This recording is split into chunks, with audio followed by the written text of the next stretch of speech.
Sherlock Holmes considered himself as the only unofficial consulting detective, and rightly so.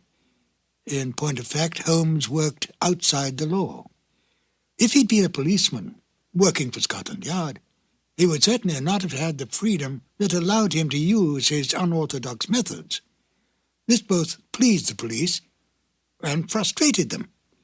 Pleased them because he almost invariably let such men as Inspector Lestrade and Inspector Gregson take the public recognition for a case that he had solved.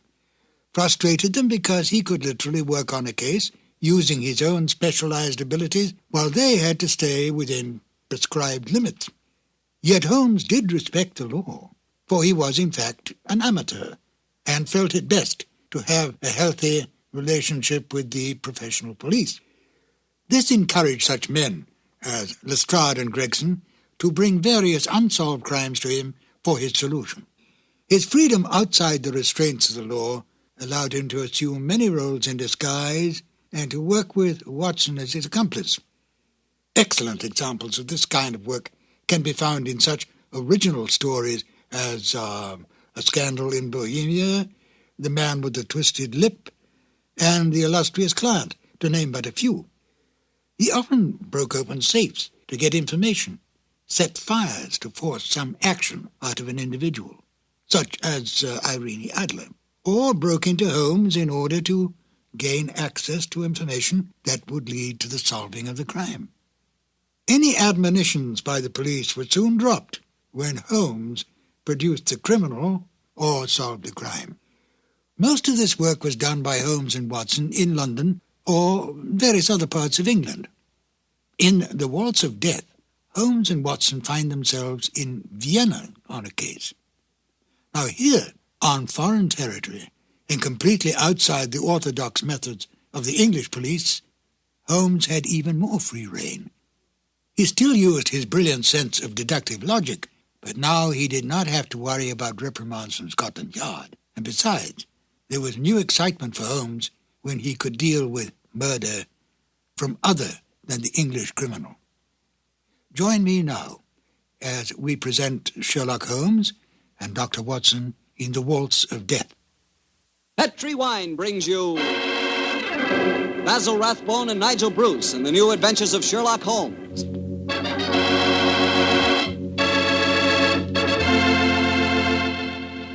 The Petri family, the family that took time to bring you good wine, invite you to listen to Dr. Watson as he tells you another exciting adventure he shared with his old friend, that master detective, Sherlock Holmes.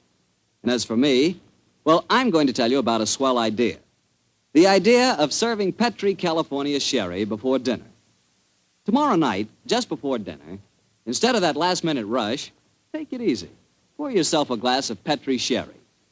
Now, if you'll do that just once, I wouldn't have to say another word about Petri sherry. You'd be a customer for life. Because Petri sherry is good wine with a capital good. Judge that Petri sherry any way you like. By its beautiful amber color, its heart-of-the-grape aroma, or by the best test of all, its flavor. Petri sherry is delicious. And you have a choice of two kinds, Petri regular and Petri pale dry sherry. If you're not sure which you'll like better, try them both. Don't buy one, buy two. But remember, always buy Petri.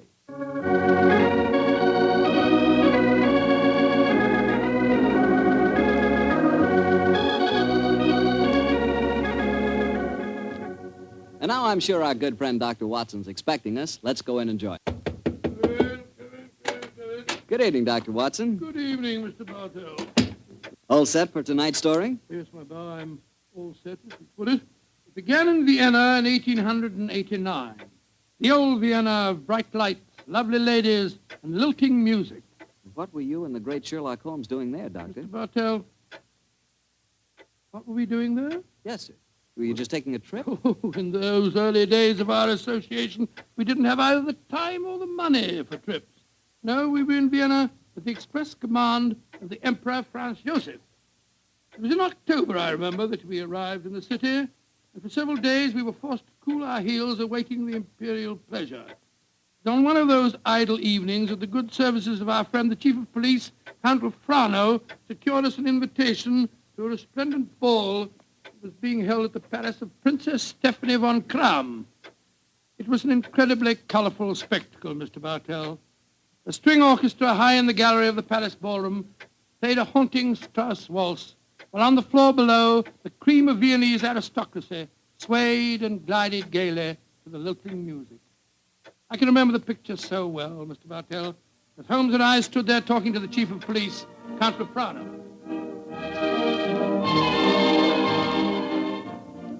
A colorful scene, is it not, gentlemen?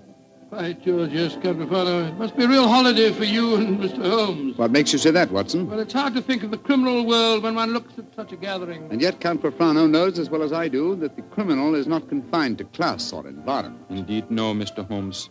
I can assure you that every guest here tonight has been scrutinized as he entered. Yes, I imagine that many plainclothes men are present in this room now, aren't they, Count Frano? Oh, yes. We take no chances. I suppose you can't afford to.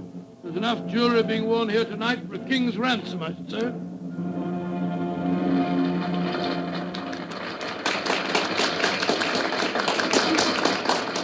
The waltz is finished. Now I can present you to our hostess, Princess von Kram. Stephanie, my pigeon. My pigeon must know the princess pretty well. Yes, I'm glad to see that in Vienna, the profession of criminal detection carries no social stigma. Allow me to present you Mr. Sherlock Holmes, Dr. Watson, the Princess Stephanie von Kram. I'm very honored Your to meet Highness. you, Your Highness. I'm most happy to meet you, gentlemen. Permit me to introduce my protege, Janos Horváth, the Hungarian composer. I do do, sir. Hedwig. This ball tonight, Mr. Holmes, will mark a rare occasion. A signal honor is to be conferred on Herr Horvath and myself before tonight is through. The next waltz is a new composition of his. Tonight will be its debut. Indeed, how very interesting. It is a great honor the princess has conferred on me. A new composition could not possibly be presented under more auspicious circumstances. Count Frano, you spoke of an honor in connection with yourself. May I tell them our secret, Stephanie? No, I will tell them myself, Anatole. After your waltz has been played, Janusz, and Anatole and I shall be the first to have the privilege of dancing to it, my father is to make a public announcement. He is to announce my engagement to Count Anatole Refon. Oh, indeed, my congratulations to you both. Very lucky fellow. Very lucky Am I fellow. not the luckiest of men? Is she not exquisite? I, the gay man of Vienna, the cavalier who swore that no one woman would ever capture him. I confess it, gentlemen, I'm in love. Oh, but I pity you. Even the great waltzes of old Vienna could hardly be worthy of this moment. Oh, Anatole, you are a born flatterer. Oh, come, the waltz is about to begin. I shall see you gentlemen later. Auf Wiedersehen. Auf Wiedersehen. Well, The orchestra is tuning up, Herr Horvath. I imagine this is a great moment for you. A very frightening one, I assure you, my friend. In a few minutes, I shall know whether my new work is to be crowned with success or failure. Count Frano is leading the princess to the center of the floor. The conductor is raising his bottle. This is your moment, Herr Horvath. Good luck. Pray for me, gentlemen. Pray for me. There they go, the princess and Count Frano. They're starting the waltz. Ah, they make a striking pair, don't they? Here come the other couples out on the floor. Charming. Quite charming. It reminds me of... Great Scott, that was a revolver shot. It's the princess. She's been shot. Come on, Watson. Out of the way, please. Out of the way. Count Frano. What happened? Stephanie, Dr. Watson, see what you can do for her. Count Frano, there's nothing I can do, I'm afraid. She was shot through the brain. She died instantly. Stephanie is dead. Stop that devilish music! Lock all the doors! There's a murderer to be found!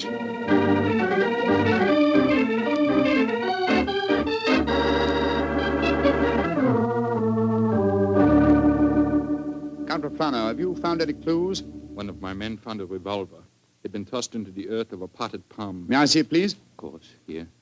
Rammed into the soft earth. Confound it. Count Frano, your fiancée was an extremely beautiful woman. You must have had rivals. Yes, several, but none of them are present tonight. Who will inherit her estate? A 6-month-old nephew. Who's his guardian? The Emperor Franz Joseph himself. No, Mr. Holmes. I know of no obvious motive for someone wishing poor Stephanie dead. Well, perhaps it was a political crime. She was a wealthy aristocrat and a very prominent one. Yes, it's very possible.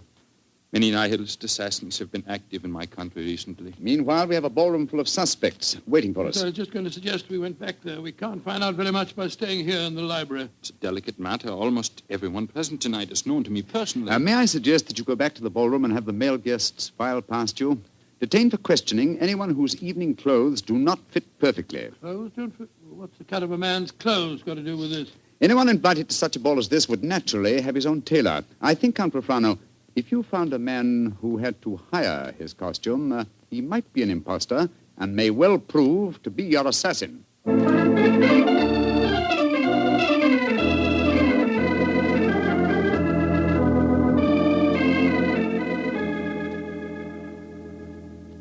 Mr. Holmes, your plan has not been effective so far. We find one Englishman who is unusually badly dressed, and what do we discover? He's an English milord whose luggage was lost on the train. Yes, and the second suspect proved to be a perfectly respectable Viennese doctor whose nasty little child had taken the last-minute snip at his tailcoat with a pair of scissors. And the third was poor Horvath, the composer, who cannot yet afford a good dress suit, eh? Well, Count Profano, why not have the next suspect shown in? Yes, of course. Schober, bring in the next man. Ja, Herr Count. Kommen Sie herein, bitte. Ein bitte, what a frightful-looking fellow. Your name, please. My name is Gruning. What do you wish with me? Gröning? Your name was not on the list of invitations. One moment, please. Let me see your right hand, Herr Groening. You have no right to touch me. Where did you get these fresh earth stains? Your right thumb is pitted and the nail is full of dirt. What does that poor policeman... Not a short while ago, you tried to hide your revolver by ramming it into an earth-filled flower pot. You know that revolver, please, Count Profano. It will be easy to compare the samples of earth. It will not be necessary. Well, you admit that you murdered the princess tonight, then? Certainly, I admit it. Why did you kill her? She was an aristocrat. She was an oppressor of the poor. I'm glad I killed her. One day, I and my party will kill all of you filthy Count aristocrats. Profano, put down that revolver. Shoot him like the dark he is. No, Count Profano, even you can't take the law into your own hands. Why do you not shoot me? I'm not afraid to die. Have him taken away, Schober. Nehmt den Hund ins Gefängnis. Thank you for stopping my hand just now, Doctor. But when he spoke of Stephanie that way, I could have killed him just as he killed her. Very understandable impulse, sir, but one that would have ruined your life. My life? Now that she is dead, my life is empty. What right do love and beauty have to exist in a world that no longer holds Stephanie? She was all light and life, loveliness. And now... But I am hardly displaying my Viennese blood, am I? The murder is caught, thanks to you, Mr. Holmes, and my life, such as it is, must go on. Somehow. That's how the story began, Mr. Bartell. Began? It sounds like the end of a story to me, Doctor. Far from it, my boy. The next day, Holmes and I had our interview with His Imperial Majesty and learned the nature of the services expected of us, services that required our leaving the city. And that's why, my boy, we were gone from Vienna for some weeks. We didn't know that during our absence, Herr Horvath's Waltz, which had had such a tragic debut, was beginning to make a sort of morbid history. Yes, Herr Baron, the Horvath Waltz. We have had many requests for it. Gladly, we will play it, Herr Baron.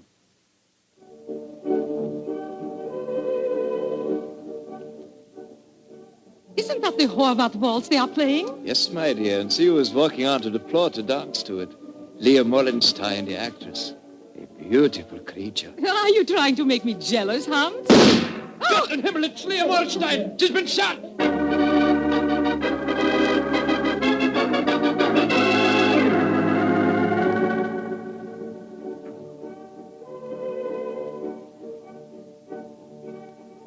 A new ballet, and to the music of the Horvath waltz. Magnificent. Never has Krasnova danced better.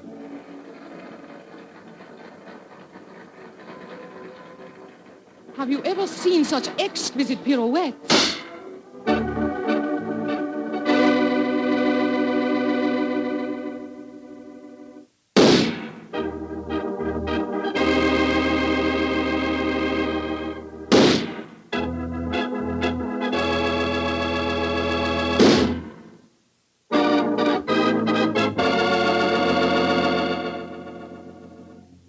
6 deaths in 4 weeks, Schober.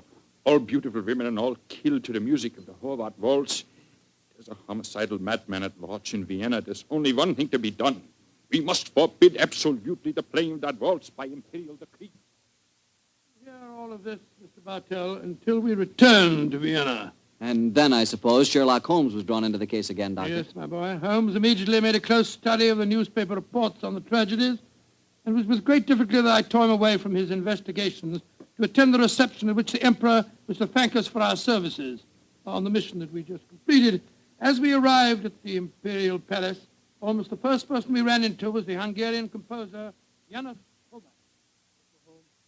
Dr. Watson, you have heard of the tragedies connected with my waltz? Yes, we have indeed, sir, we have I was indeed. making a close study of the newspaper reports on them just before I came here. You must do something, Mr. Holmes. People will hardly listen to other music. They want my waltz. But that is forbidden.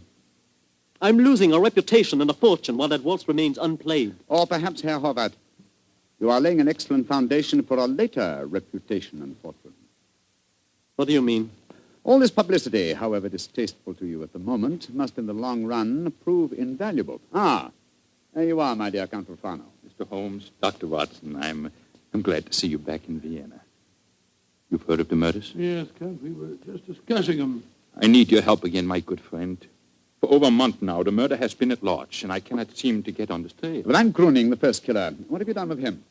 Released him. What? Released him? Great Scott, why? At the hearing, it was obvious the man was an egomaniac. He boasted of the murder of Stephanie, apparently out of pure vanity.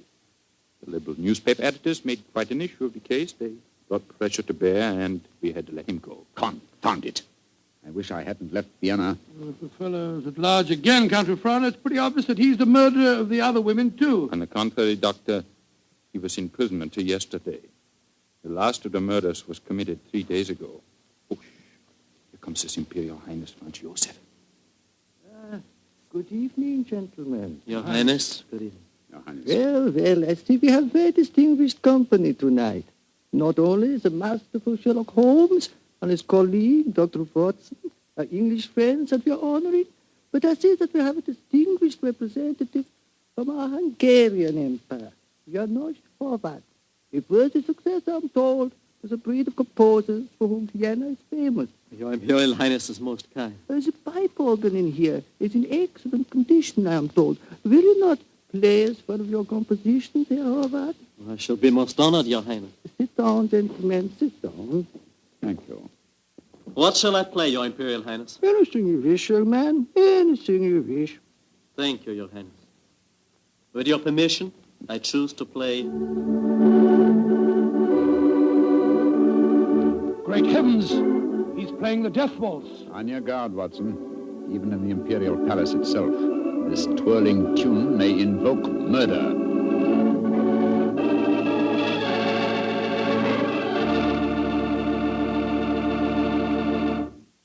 You'll hear the rest of Dr. Watson's story in just a second, which just gives me time to remind you that if any one wine could be called the perfect wine for almost any occasion, that one wine would be Petri California Sherry. Petri Sherry is not only a fine before-dinner wine, but it's wonderful after dinner, too. And, of course, when you're entertaining or when guests drop in, whether in the afternoon or evening, there's nothing better than a glass of Petri Sherry.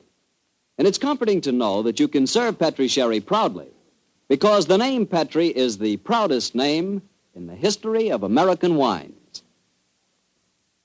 Dr. Watson, you certainly left me hanging on a cliff that time. You broke off your story just as the Hungarian composer started to play his ill-fated waltz to the Emperor Franz Joseph. What happened? At the time, my boy, fortunately, nothing happened. Herr Horvath completed his composition without apparent incident, and shortly afterwards we attended a banquet that was given in our honor, a banquet that concluded with a rather curious ceremony at which the Emperor presented Sherlock Holmes with a medal to commemorate his services. I never got anything worse. Never mind about that. Finally, it was shortly after 10 o'clock, I remember, Holmes and I, together with Count Rufano, left the royal chambers and started to descend the spiral staircase leading to the main hall. You were greatly honored tonight, Mr. Holmes. I've only known His Imperial Highness to make 3 such presentations before, and they were all to my own countrymen. He might have made another while he was about Please, it. I didn't Watson, get a please. thing. Oh, sorry. The Emperor was most kind. I can't help feeling that he over-evaluated my services. You're being though. unusually modest, Holmes. Perhaps because I feel that my visit here is incomplete until I've solved the Death Waltz murders. I hope you'll be able to stay in Vienna long enough to do that. I confess I am at my wit's end. I've been giving the matter a great deal of thought, Count Refrano. I have a plan for trapping the killer. It's in rather an embryonic stage at the moment, but over a few pipes at the hotel tonight, I expect to develop it thoroughly. I shall call at your office in the morning and explain it to you. I shall be awaiting your visit eagerly. One more of these murders and the newspaper outcry might become so loud that I should have to resign my post as chief of police. Well, when Hobart made that daring gesture and played the death waltz tonight, it proved one thing. It's not infallible. The death of a beautiful woman doesn't always follow the playing of the melody. Very true, Doctor, but... Watson. Yes, Holmes? Strike a match, will you? Huh? There's a figure here slumped on the landing. Great Scott, it's the body of a girl. And a very beautiful girl, too. Shot through the forehead. You were wrong, Watson. The death waltz is infallible, but I swear to you that the killer has struck for the last time.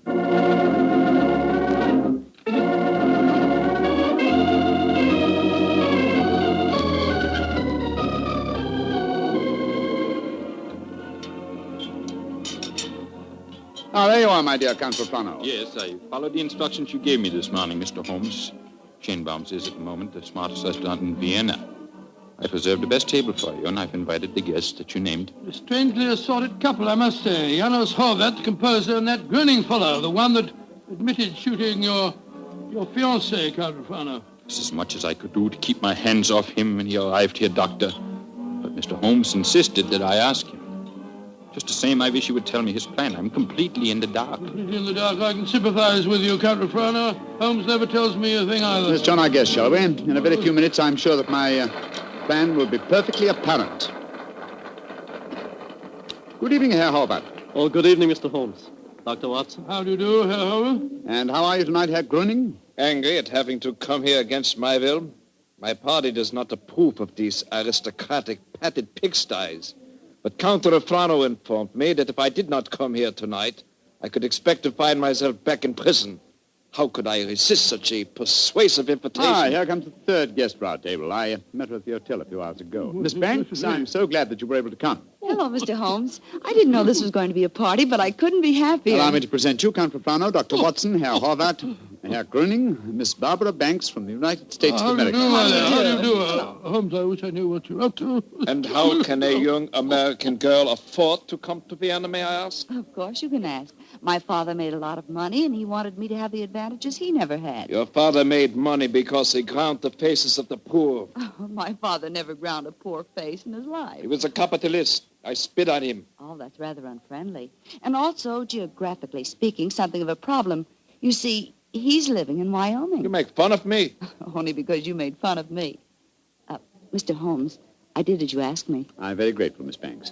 The orchestra leader didn't want to play it. He seemed scared.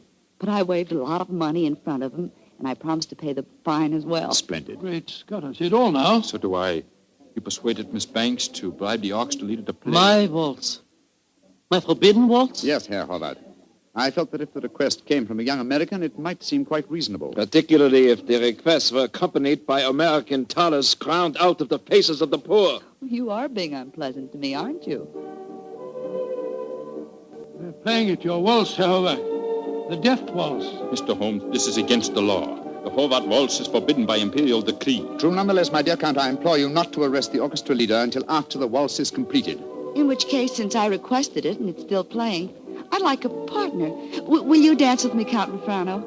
I'm sorry, Miss Banks, but to this melody I shall never dance again. Oh. Well, how about you, Dr. Watson? Oh, I like you very much, my dear, but I'm afraid I'm not as light on my feet as I used to be. In any case, I was never much of a hand at the waltz. The polka's more in my line. Dear me, I'm getting an inferiority complex. Oh, please do not, Miss Banks. You'll observe that the general public seems singularly unwilling to dance, too. Not one couple has ventured onto the floor. Oh, can you blame them? The waltz with Horvath may mean death. How can you blame them? I'm not afraid. After all, Herr Horvath, it's your own music. I'll dance with you. You're most kind, Miss Banks, and courageous. But to be a partner of the only woman on the floor would mean ruin. An admission of failure. My third refusal. I'm a wallflower. No, my dear Miss Banks, the aristocrats, they're played. But I, plain, simple Gröning, I will dance with you, Miss Millions. Oh, bless you, Herr Gröning. And I assure you my father does not grind the faces of the poor. He does grind the faces of the poor, this I know. Stop her, it's suicide. I think not, Herr Horvath. I think so. And I'll not stay here to watch it. Where the devil's he off to? Do not worry, Doctor. I shall keep an eye on him. Yes, and we'll keep an eye on both of them. Come on, Watson. Horvath is leaving the room. Whereas Count Rolfrano has deserted his trail and has slipped behind one of those pillars. Good Lord, he's drawing a revolver. Exactly, Watson. He's our man. Put down that revolver, Count Rolfrano. Put it down, I say! He's turning it on himself. Count Rolfrano!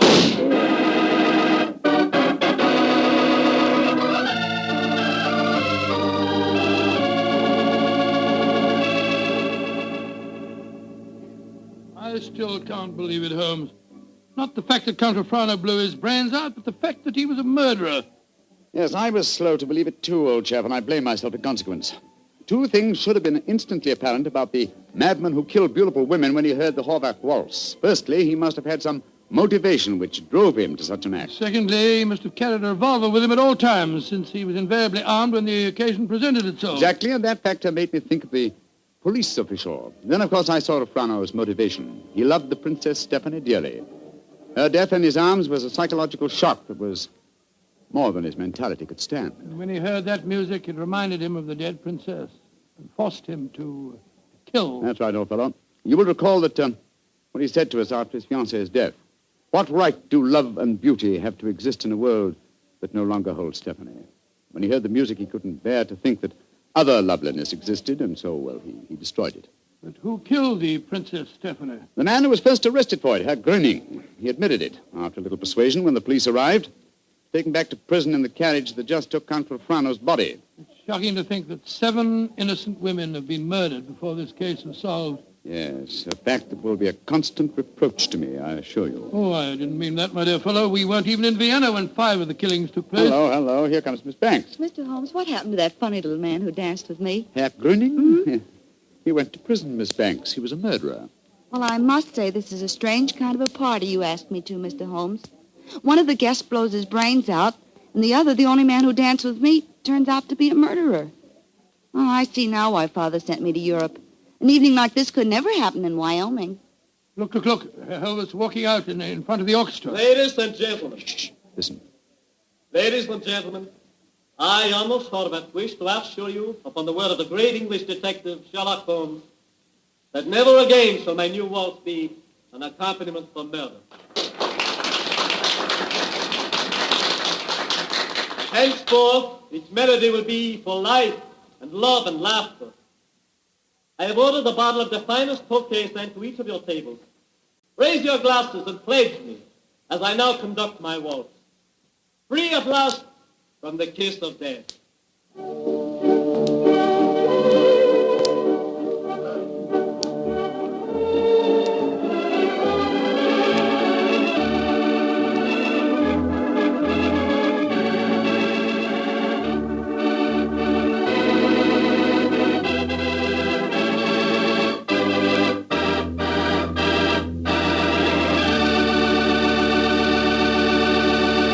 Say, Doctor, I really like that story. That was a baffler. Yes, wasn't it? A highly placed police official is the last person in the world you'd think guilty of murder. I must confess I wasn't of so much help to Holmes in solving that case. Oh, don't let that worry you, Doctor. After all, Holmes almost missed solving it himself. Oh, thank you, my boy. Very nice of you. Thank you very much. But it certainly was one of the most interesting cases that I was ever connected with. I know what you mean. You know, I came across quite an interesting case myself the other day. Oh, you don't say where? Right in my own house. Oh, that's interesting. What kind of case? Sherry. Oh, good gracious me, sherry. That's right, a case of Petri, California sherry. You see, I buy it by the case, Doctor, because that Petri wine is really extraordinary.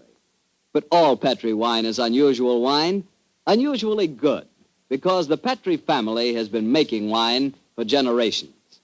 Because this is so, and because the Petri business has been owned and operated by the Petri family ever since its beginning, and is today the largest independent family-owned wine company in America, naturally the name Petri on a bottle of wine is more than a trademark.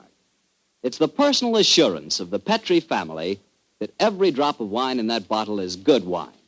Naturally good wine because Petri took time to bring you good wine.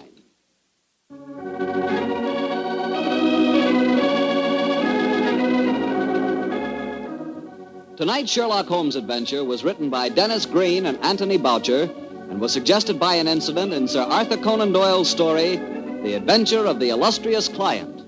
Music is by Dean Fostler. Mr. Rathbone appears through the courtesy of Metro-Goldwyn-Mayer, and Mr. Bruce through the courtesy of Universal Pictures, where they are now starring in the Sherlock Holmes series. The Petri Wine Company of San Francisco, California, invites you to tune in again next week, same time, same station. Sherlock Holmes comes to you from our Hollywood studios.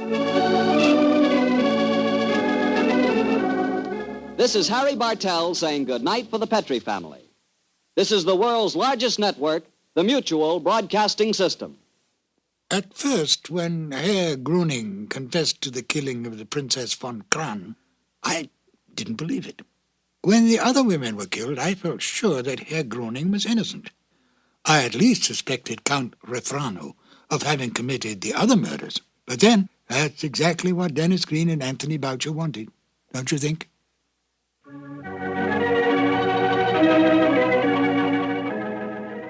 The two episodes you have just heard, The Out-of-Date Murder and The Waltz of Death, are part of the new adventures of Sherlock Holmes, starring Basil Rathbone and Nigel Bruce, and are a 1988 copyrighted production of 221A Baker Street Associates.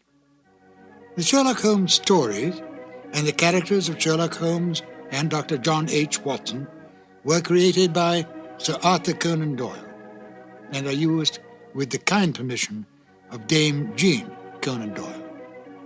This is Ben Wright. Won't you join me again soon for more new adventures of Sherlock Holmes? Thank you for listening.